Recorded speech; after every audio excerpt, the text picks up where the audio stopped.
Today, let's make some unique Christmas ornaments. I found these clear ornaments at the dollar store. I've also seen them at Michael's or Amazon, so I'm sure you can find them at any other local dollar store or craft store. All my supplies are from the Dollar Tree. So I picked up some fake snow and these glitter vase fillers, and also the pink shiny glittery branch. So if you go to your local dollar store, I'm sure that you will find a ton of different Christmas decorations that you can use to put in these ornaments. The entire process is super easy and you get to be creative. You can put in anything in the ornaments that you'd like, whether that's fake snow or even feathers.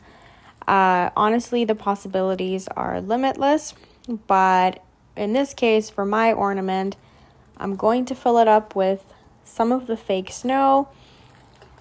The fake snow I found at the Dollar Tree has some glitter in it, so it's like nice and shiny.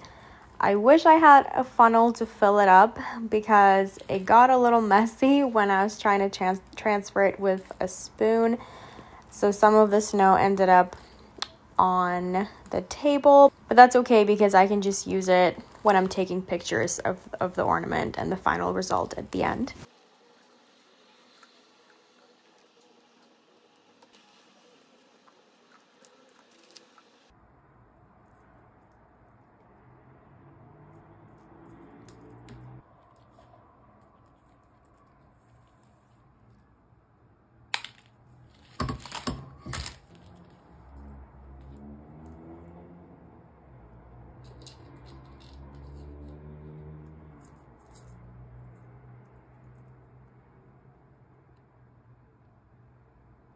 And because it's Christmas time and there's nothing better than giving your loved ones a custom ornament, so I would suggest printing off a small sticker with someone's name. If you have a Cricut machine, you can print off some really beautiful stickers. If you don't, maybe you can just find letter stickers at a craft store and do that instead. But adding a sticker with someone's name will add a nice personal touch. I hope you like this idea and this tutorial, and I hope that it will inspire you to make your own ornaments this Christmas. And once again, stay tuned for more videos. Thanks for watching.